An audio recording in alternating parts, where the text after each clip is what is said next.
আমাদের বাড়িতে মাছ এলে একটা বিশাল ঝক্কি। সব মাছ সবার মুখে আবার রোচে না। মেয়েটাকে তাও জোর করে খাওয়ানো যায়, কিন্তু বরমশাই তো কিছুতেই না। তো যাকগে আজকে এনেছিলাম বাছা মাছ।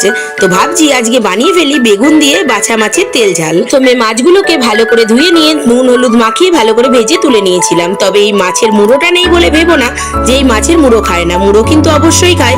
কিন্তু আমি জানি না বাজার থেকে এরকম আনা হয়েছে, তখন মুড়োটা না কেটেই দিয়েছিল।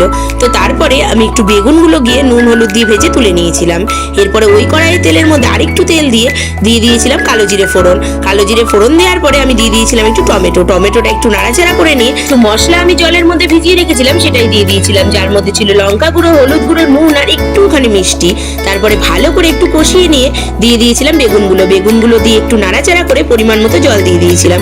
জলটা একটু ফুটে উঠলে দিয়ে দিয়েছিলাম মাছগুলো আর দিয়েছিলাম একটু ধনেপাতা। ব্যাস, এরপর একটু নেড়েচেড়ে নামিয়ে নিলেই রেডি বাছা মাছের তেল ঝাল।